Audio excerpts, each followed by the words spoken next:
ವೀಕ್ಷಕರೇ, ಇದು ನಿಮ್ಮ ಪಬ್ಲಿಕ್ ವಾಯ್ಸ್ ನ್ಯೂಸ್ಗೆ ಆತ್ಮೀಯವಾದಂತಹ ಸ್ವಾಗತ.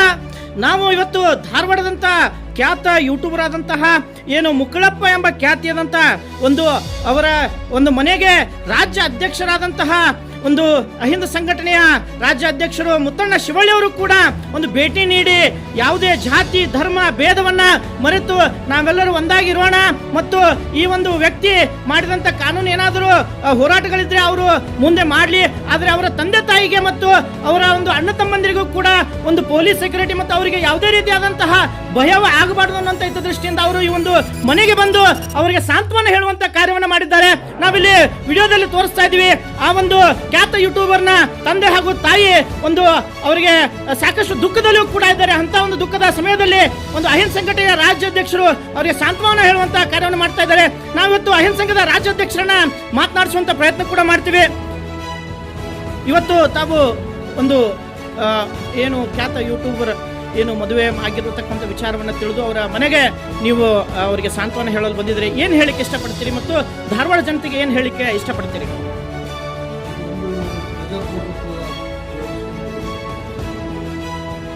ಆಮೇಲೆ ಮತ್ತೊಬ್ಬರ ಸ್ವತಂತ್ರವಾದಂಥ ಹಕ್ಕನ್ನು ಕಸಿದುಕೊಳ್ಳುವ ಅಧಿಕಾರ ಯಾರಿಗೂ ಇಲ್ಲ. ಯಾವ ಡಾಕ್ಟರ್ ಬಾಬಾ ಸಾಹೇಬ್ ಅಂಬೇಡ್ಕರ್ ಅವರ ಸಂವಿಧಾನದ ಅಡಿಯೊಳಗೆ ಬದುಕುವಂಥ ಅಧಿಕಾರ ಎಲ್ಲರಿಗೂ ಐತಿ.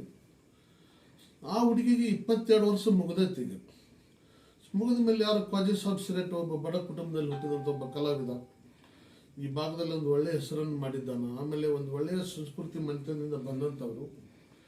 ಇಲ್ಲೇ ಅವರಿಬ್ಬರು ಪ್ರೀತಿಸಿ ಒಬ್ರಿಗೊಬ್ಬರು ಮದುವೆ ಆಗಿದ್ದಾರ. ಬಟ್ ಅದು ಅವ್ರಿಗೆ ಬಿಟ್ಟಿದ್ದರು. ಅವ್ರಿಗೆ ಲವ್ ಮಾಡಿ ಅವ್ರು ಮದುವೆ ಆಗ್ಯಾರ ಅಂದ ತಕ್ಷಣ ಸ್ವತಂತ್ರವಾದ ಬದುಕುವಂಥ ಹಕ್ಕು, ಸ್ವತಂತ್ರವಾಗಿ ಮದುವೆ ಮಾಡ್ಕೊಳ್ಳುವಂಥ ಅಧಿಕಾರ ಆ ಹುಡುಗಿಗೆ ಐತೆ. ಮತ್ತು ಅದ್ರ ಪ್ರಕಾರ ಆ ಹುಡುಗಿ ಏನೈತಲ್ಲ ಕ್ವಾಜಿ ಸಾಬ್ ಅವ್ರನ್ನ ಮದುವೆ ಆಗಿದ್ದಾಳ, ಅದು ನ್ಯಾಯಸಮ್ಮತವಾದದ್ದು.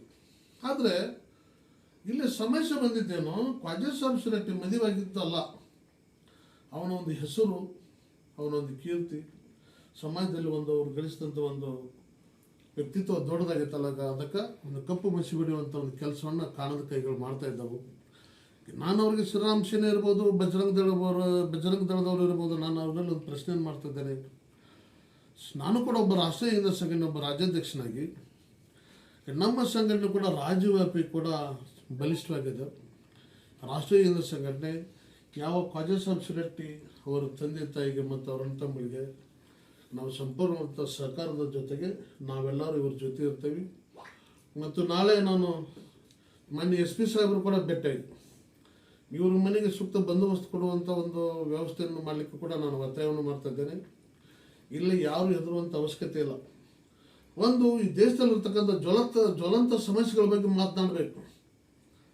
ಜ್ವಲಂತ ಸಮಸ್ಯೆಗಳಂದ್ರೇನು? ಇಲ್ಲಿರ್ತಕ್ಕಂಥ ಅನೇಕ ಮೂಲಭೂತ ಸೌಕರ್ಯಗಳ ಬಗ್ಗೆ, ಶಿಕ್ಷಣದ ಬಗ್ಗೆ, ಆರ್ಥಿಕ ವ್ಯವಸ್ಥೆ ಬಗ್ಗೆ, ಶೈಕ್ಷಣಿಕ ವಿಚಾರಗಳ ಬಗ್ಗೆ, ಸಾಮಾಜಿಕ ನ್ಯಾಯದ ಬಗ್ಗೆ ಮಾತನಾಡಬೇಕು. ಅದಕ್ಕೊಂದು ಬೆಲೆ ಬರ್ತೈತೆ. ಅದನ್ನು ಬಿಟ್ಬಿಟ್ಟು ಬರೀ ಹಿಂದೂ ಮುಸ್ಲಿಂ ನೋಡ್ರಿ, ಈ ದೇಶವನ್ನು ಕಟ್ಟಬೇಕಾದ್ರೆ ಎಲ್ಲರೂ ಈ ಭೂಮಿಗೆ ರಕ್ತವನ್ನು ಚೆಲ್ಲಿದ್ದಾರೆ. ರಕ್ತದ ಚರಿತ್ರೆ ಮೇಲೆ ಈ ದೇಶವನ್ನು ಕಟ್ಟಿದ್ದಾರೆ. ಹಿಂದೂ ಮುಸ್ಲಿಂ ಅನ್ನುವಂಥ ವಿಚಾರದಲ್ಲಿ ಏನೂ ಸಾಧಿಸ್ಲಿಕ್ಕೆ ಯಾರಿಗಾಗೋದಿಲ್ಲ. ಎಲ್ಲರೂ ಮನುಷ್ಯರು. ನಾವು ಒಬ್ಬರನ್ನೊಬ್ಬರನ್ನು ಪ್ರೀತಿಸ್ಬೇಕಾಗ್ತದೆ. ನಾವು ಸೇತುವೆ ಆಗಬೇಕು, ಎಲ್ಲರನ್ನು ಪ್ರೀತಿಸ್ಬೇಕು, ಗೌರವಿಸ್ಬೇಕು. ನೋಡ್ರಿ, ಅದು ಮೈಸೂರು ದಸರಾ ಪಾಪ ಎಂಥ ಸಾಹಿತ್ಯಕ್ಕೆ ಬಾನು ಮುಸ್ತಾರೆ. ಒಬ್ಬ ಕಾನೂನು ಪದವಿಯನ್ನು ಪಡೆದು ಸೀನಿಯರ್ ಲಾಯರ್ ಕೂಡ ಹೌದು, ಒಬ್ಬ ಪತ್ರಕರ್ತರು ಕೂಡ ಹೌದು. ಕನ್ನಡದಲ್ಲಿ ಅವರು ಬರೆದಂಥ ಲೇಖನಕ್ಕೆ ಎಂಥ ಏನ್ರಿ ರಾಷ್ಟ್ರೀಯ ಮಟ್ಟದೊಳಗೆ ಅವ್ರಿಗೆ ಪ್ರಶಸ್ತಿ ಬಂತ ಅದನ್ನು ಸ್ವೀಕಾರ ಮಾಡೋದು ಬಿಟ್ಟು ಆ ದಸರಾ ಉದ್ಘಾಟನೆ ಮಾಡ್ತಾರೆ ಅಂದ ತಕ್ಷಣ ಅದಕ್ಕೂ ಕೂಡ ಏನಾದರೂ ನೆಪ ಮಾಡೋದು. ಸುಪ್ರೀಂ ಕೋರ್ಟ್ಗೆ ಹೈಕೋರ್ಟ್ಗೆ ಹೋಗಿ ಇವರು ತಡೆಯಾದ ತರಕ್ಕೆ ಪ್ರಯತ್ನ ಪಟ್ಟರು. ಆ ಕಾನೂನು ಕೂಡ ಇವ್ರಿಗೆ ಚಿಮಾರಿ ಹಾಕ್ತು. ಇವ್ರಿಗೆ ಮತ್ತೊಂದು ಏನದು ಅಸ್ತ್ರ, ಬರೀ ದೇವರು ಹಿಂದೂ ಮುಸ್ಲಿಂ ಅನ್ನೋದು ಬಿಟ್ಟರೆ ಬೇರೆ ಏನಿಲ್ಲ. ನಾನು ಅವರಲ್ಲಿ ಕೈ ಮುಗಿದು ಕೇಳ್ಕೊತಾ ಇದ್ದೇನೆ. ಎಲ್ಲರೂ ನಾವು ಒಂದೇ ಕುಟುಂಬದ ಸದಸ್ಯರಂತ ಇರೋಣ. ಅದಕ್ಕೆ ನೀವೆಲ್ಲರೂ ಇದನ್ನು ಬಿಡಬೇಕು. ನಾನು ಕೂಡ ಗುರುವಾರ ದಿವಸ ಪತ್ರಿಕಾಗೋಷ್ಠಿ ಮಾಡ್ತೇನೆ. ಪರಿಸ್ಥಿತಿ ಬಂತಂತ ರಾಷ್ಟ್ರೀಯ ಹಿಂದ ಸಂಘಟನೆಯಿಂದ ಬೀದಿಗಳ ಹೋರಾಟವನ್ನು ಮಾಡ್ತೀವಿ. ನೀವು ತಂದೆ ತಾಯಿ ಯಾವುದೇ ಪರಿಸ್ಥಿತಿ ಕೂಡ ನೀವು ಎದಿಗುಂದಲಿಕ್ಕೆ ಹೋಗ್ಬೇಡ್ರಿ. ಏನು ನಿಮ್ಮ ಮಗ ಯಾರನ್ನೋ ಅತ್ಯಾಚಾರ ಮಾಡಿಲ್ಲ, ಅನ್ಯಾಯ ಮಾಡಿಲ್ಲ, ಕಾನೂನುಬದ್ಧವಾಗಿ ಇಬ್ಬರು ಮದುವೆ ಮಾಡ್ಕೊಳ್ತಕ್ಕಂಥ ರೈಟ್ಸ್ ಅವರೆಲ್ಲದ ನಾವು ನಿಮಗೆ ಸಂಪೂರ್ಣವಾದಂಥ ಸಹಕಾರ ಕೊಡ್ತೀವಿ, ಸಪೋರ್ಟರ್ ಆಗಿ ನಾವು ಇರ್ತೀವಿ. ನಿಮ್ಮ ಬೆಂಬಲಕ್ಕೆ ನಾವು ಎಲ್ಲರೂ ಕೂಡ ಇರ್ತೀವಿ. ನೀವೆಲ್ಲ ಚಿಂತೆಯಿಂದ ಹೊರಗೆ ಬನ್ನಿ. ಹೊರಗೆ ಬಂದು ಶೀಘ್ರವಾಗಿ ನಿಮ್ಮ ಮಗನನ್ನು ಕರೆಸುವಂಥ ಒಂದು ವ್ಯವಸ್ಥೆಯನ್ನು ಕೂಡ ನಾವು ಮಾಡ್ತೀವಿ. ವ್ಯವಸ್ಥೆಯನ್ನು ಮಾಡಿ ಅವ್ರಿಗೆ ಸೂಕ್ತ ಬಂದೋಬಸ್ತು ಕೊಡಿಸುವಂಥ ಕೆಲಸವನ್ನು ಮಾಡ್ತೀವಿ. ಇಲ್ಲೇ ನ್ಯಾಯ ಮುಖ್ಯ. ಸತ್ಯ ಧರ್ಮದ ಮೇಲೆ ನಾವು ಬದುಕ್ತಕ್ಕಂಥದ್ದು ರಕ್ಷಣೆ ಮಾಡುವಂಥ ಶಕ್ತಿ ಸಂವಿಧಾನ ಎಲ್ಲರಿಗೂ ಕೊಟ್ಟೈತಿ. ಅದಕ್ಕೆ ನೀವು ಯಾರು ಭಯ ಪಡುವಂಥ ಅವಶ್ಯಕತೆ ಇಲ್ಲ. ನಾವು ನಿಮ್ಮೆಲ್ಲರ ಜೊತೆ ಇರ್ತೀವಿ, ಇಡೀ ರಾಜ್ಯವ್ಯಾಪಿ ಕೂಡ ನಾನು ಕೂಡ ಕರೆ ಕೊಡ್ತಾ ಇದ್ದೇನೆ. ನೀವು ಅದೇರಾಗ್ಲಿಕ್ಕೆ ಹೋಗ್ಬೇಡಿ. ನಿಮ್ಮನ್ನು ಕರ್ಕೊಂಡೋಗಿ ನಾನು SP ಅವ್ರಿಗೆ ಭೇಟಿಯಾಗಿ ನಿಮ್ಗೆ ಸೂಕ್ತ ಬಂದೋಬಸ್ತ್ ಕೊಡಬೇಕಂತೇಳಿ ನಾವು ಒತ್ತಾಯ ಮಾಡ್ತೇವೆ. ಒತ್ತಾಯ ಮಾಡಿ ಬಂದೋಬಸ್ತ್ ಕೊಡಿಸುವಂಥ ವ್ಯವಸ್ಥೆ ಕೂಡ ನಾವು ಮಾಡ್ತೇವೆ. ಹೆದರ್ಲಿಕ್ಕೆ ಹೋಗ್ಬೇಡಿ ನೀವು ಯಾರು.